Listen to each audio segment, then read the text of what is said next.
Всем привет, мои хорошие! Сегодня я приехала во дворец Топкапы. Этот дворец был самым главным дворцом Османской империи на протяжении 400 лет, вплоть до середины 19 века. Здесь жили и правили 25 султанов. И только в 1923 году дворец был объявлен музеем. Топкапы переводится как «пушечные ворота».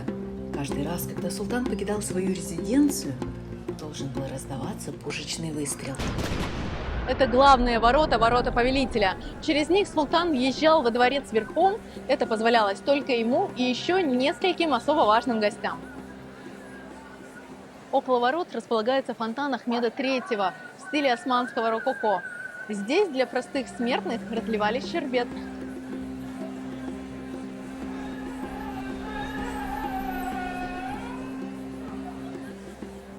Эти ворота ведут в первый двор, где раньше находились подсобные служебные помещения. И здесь мы видим древнюю церковь Святой Ирины. Церковь посвящена святому миру, а не святой Ирине, как некоторые думают. А Ирине представляет новый для VI века тип базилики в форме креста. Притвор церкви выложен мозаикой времен Юстиниана.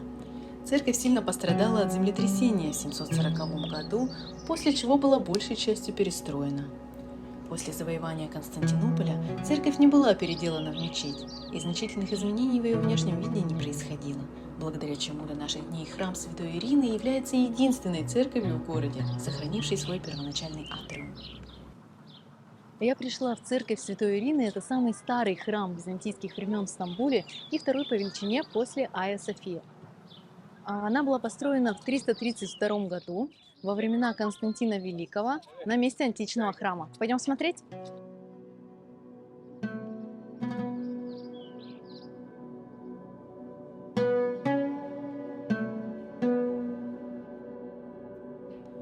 На протяжении 15-18 веков церковь использовалась османами как оружейный склад. В XIX веке храм был превращен в археологический, а затем в императорский музей. В начале XX века церковь был открыт военный музей, а в 80-е годы церковь стала основной площадкой для международного музыкального фестиваля. В наши дни церковь снова открылась для туристов. Фигурные мозаики погибли в эпоху иконоборничества. На месте традиционного Спаса Вседержителя в конхе красуется мозаичный крест.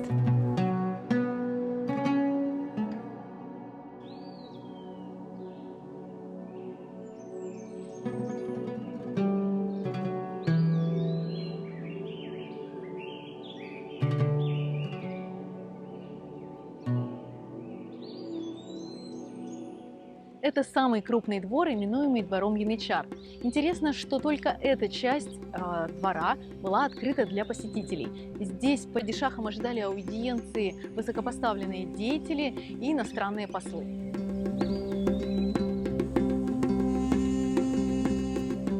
Я уже подошла к воротам приветствия. Это вторые ворота. За ними располагается канцелярия дивана и казна. Надо идти смотреть. В XVI веке Сулейман Великолепный пристроил к воротам две башни в стиле европейских замков. Над железной дверью в овальном медальоне помещена тугра Мехмеда Завоевателя. Ворота еще называют Бабюс-Селам или Срединные. В эти ворота, в отличие от первых Бабы-Хюмаюн, все входили пешком, кроме самого султана. В этой же части дворца находится вход в гарем, который в наши дни уже превратился в отдельный музей.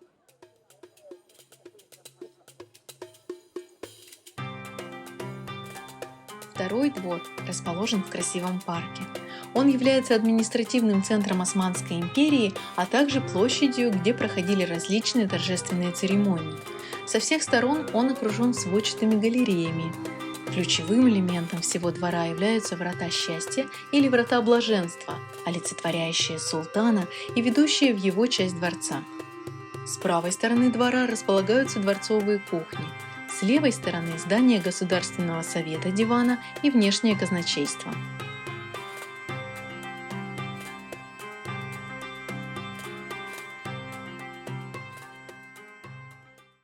Здесь находится заседание дивана с башней правосудия. Диван служил высшим органом управления Османской империей. Он был построен в эпоху Сулеймана I. Здесь 4 раза в неделю во главе с великим визирем собирался Государственный совет для решения текущих гражданских и религиозных вопросов. Здание дивана состоит из 3 залов, разделенных арочными перегородками. В первом проходили заседания, в другом работали с документами, а в третьем был кабинет великого визиря. Именно сюда устремляли свои взоры встревоженная Европа, недоверчивая Азия и испуганная Африка, писал в XIX веке итальянский журналист Эдмондо де Амичис. Именно здесь принимали иностранных послов, объявляли войну и заключали мир.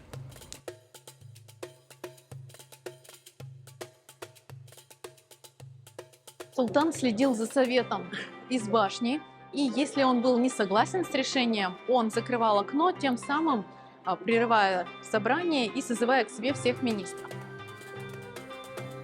Но это здание служило не только официальным помещением. По традиции, под куполом дивана устраивались грандиозные торжества, когда дочери султана выходили замуж.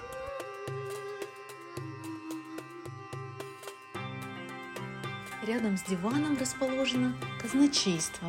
В нем выставлена коллекция оружия, одно из самых богатых собраний исламского оружия в мире. Парадный костюм османского султана. Такой красивый и тяжелый, наверное.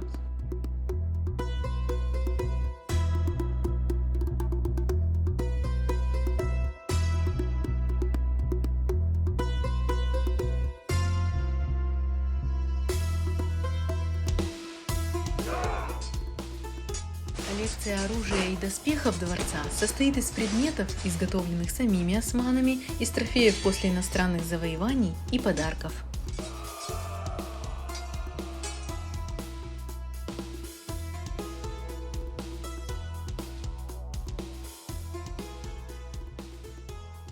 Сейчас мы находимся на кухне. Вот из такой посуды ели султан и его придворные. Предпочитали китайский фарфор с бледной серо-зеленой глазурью. Выбор такого цвета совсем не случайен. По распространенному на Востоке мнению, только он может выявить наличие яда в еде. В частности, в экспозиции представлены венецианское стекло, майсинский фарфор и богемский хрусталь, а также серебряные кофейные сервизы, канделябры и зеркала. А это софра 19 века, на нее ставили еду и трапезничали.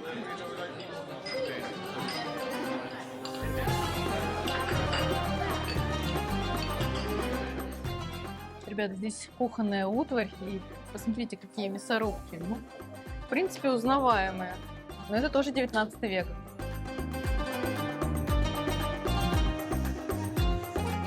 На кухне главный повар варит кушанье. Собственно, во дворце жили 5000 человек, и всех надо было накормить.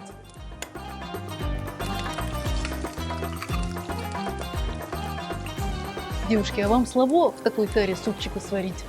Лично мне да. Сюда ежедневно доставлялись тонны отборных продуктов из самых отдаленных уголков империи – из Египта и Персии, Аравии и Туниса.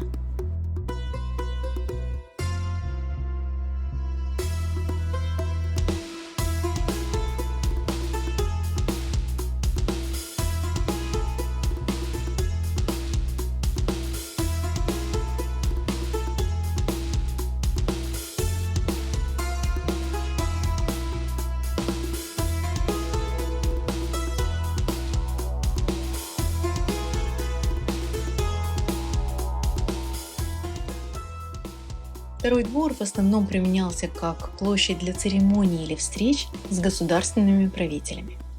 Еще второй двор называли площадь дивана.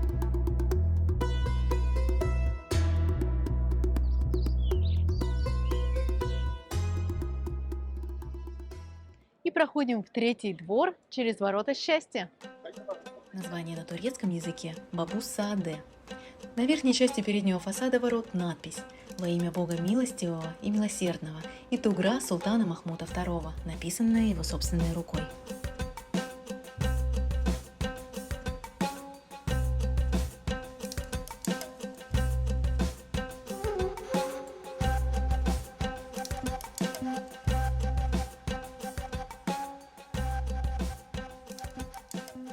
В центре третьего дворика расположилась библиотека, куда мы сейчас и пойдем.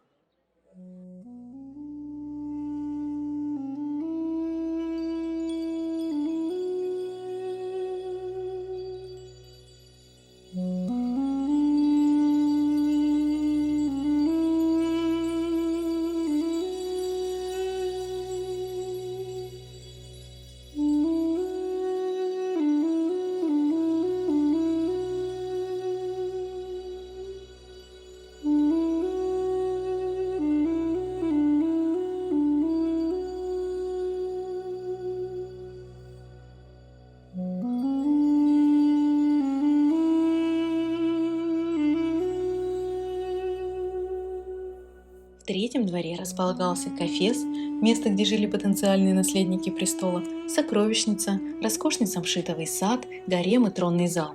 На его территории также находилась школа, где обучалась молодежь иностранного происхождения с целью дальнейшей службы в Османской империи. Отсюда открывается шикарная панорама, и вон там вдалеке Галатская башня. Общая площадь дворцово-паркового ансамбля составляет 700 тысяч квадратных метров. Дворец Топкапы разделен по принципу 4 дворов, которые разделены между собой и составляют единую площадь.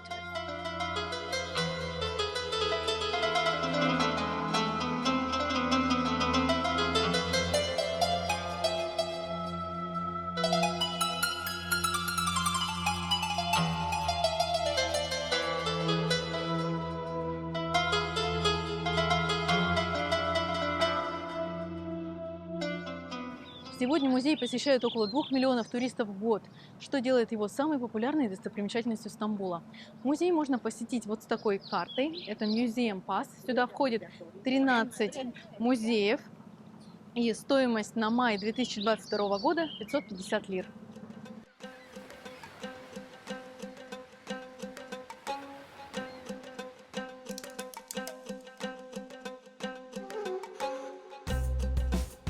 Далее идем в павильон Мустафы Паши.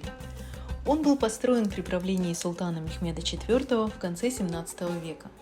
Киоск состоит из главного зала, молитвенной комнаты и комнаты для сладких фруктовых напитков. Из него султан будет наблюдать за спортивными мероприятиями в саду и организовывать развлечения.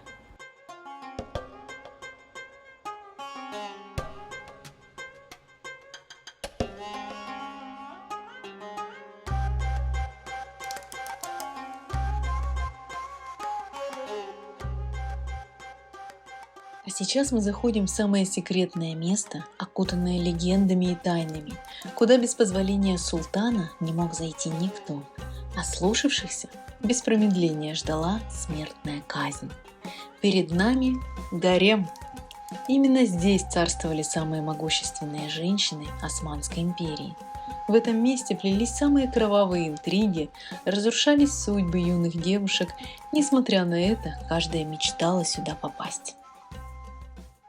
Первые полвека Топкапы служил лишь рабочей резиденцией султана. И только в XVI веке Хюррем, жена Сулеймана I, добилась переноса Топкапы гарема, чтобы быть ближе к мужу. Отношения Хюррем и Сулеймана длились 37 лет.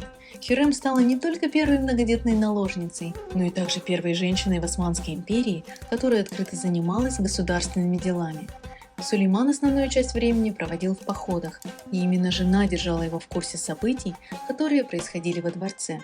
Она стала единственной возлюбленной для султана, с которой он заключил никах, официальный брак. Мусульманский мир эта новость повергла в шок, и в народе Хюррем считали колдуньей. Когда Хюррем умирала, то султан поклялся ей в вечной верности и сдержал клятву. Строительство гарема Топкапы стало крупнейшей перестройкой дворца с момента его основания. Некогда гарем состоял из 4 секций. Первая отводилась евнухам, вторая – наложницам, третья – матери падишаха и 4 для самого великого султана. Авторитет Валиде Султан был так высок, что она часто влияла на политику не только гарем, но и всей страны. Был в Османской империи период, называемый султанатом женщин. Правили в то время матери султанов от имени своих сыновей. Так Кюсем Султан Мать султанов Мурада IV и Ибрагима I управляла государством почти 30 лет. Она была убита в середине 17 века сторонниками своей невестки Турхан Хатидже Султан. Молодой Валиде Султан, на тот момент ей было всего 23 года. Звали ее в детстве Надей, и была она, предположительно, русского происхождения. Когда-то Надя была привезена во дворец Топкапы в качестве подарка Кюсем Султан. Став со временем любимой женой султана Ибрагима I, она родила ему наследника, будущего султана Мехмеда IV. Турхан умело влияла на политику своего сына и умерла своей смертью в конце 17 века, став последней представительницей султаната женщин. В общей сложности здесь насчитывается до 300 комнат, 2 мечети, несколько бань и женский госпиталь. Многие комнаты достаточно просты в исполнении, чего, конечно, не скажешь о знаменитых покоях Пер.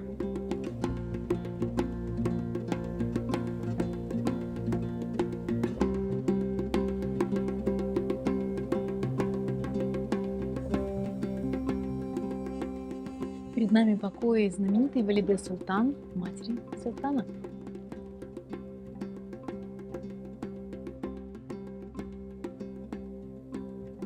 Этот хамам был построен в конце 16 века. В 18 веке здание было переделано в стиле рококо, который был популярен в то время и соответствовал положению султана. Внешний облик сохранился до наших дней. Так же, как и римские бани, турецкий хамам состоит из 3 секций: предбанник, где султан переодевался, комната с теплым воздухом и комната с горячим воздухом. Система нагревания мраморных полов схожа с римскими банями. Секция, где купался султан, была защищена бронзовой решеткой. Так султан во время купания мог чувствовать себя в безопасности.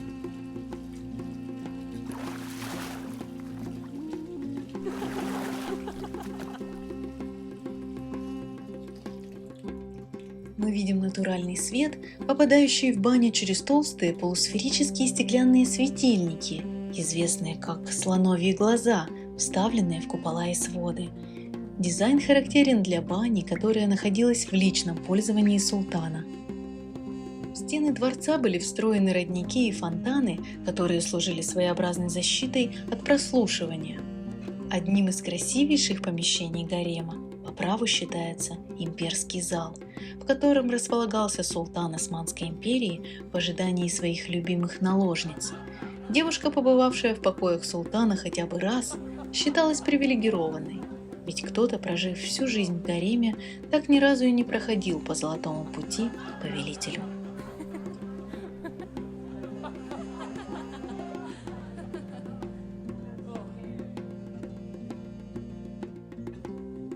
Далее проходим в покои Ахмеда III. Он правил Османской империей в начале XVIII века в течение почти 30 лет и остался в истории как миролюбивый, светский и прогрессивный правитель.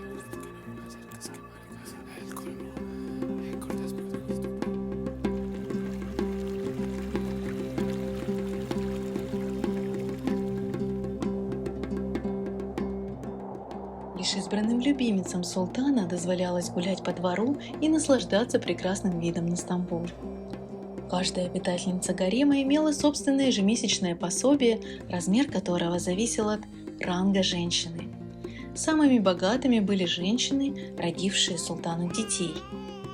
Гарем был главным символом власти султана.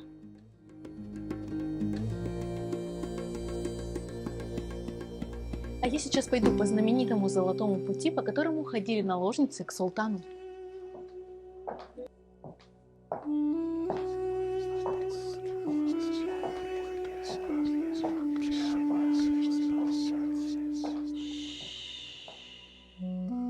На протяжении всего существования дворец усовершенствовали и обогащали. Это место всегда оставалось главной султанской резиденцией. В начале 20 века по причине смены государственного строя в Топкапы больше никто не жил, но это величественное сооружение не прекратило принимать гостей. Дворцу дали статус музея. Таковым он и является по сей день. Если тебе было интересно и самое главное полезно, ставь лайк и подписывайся на канал. До новой встречи!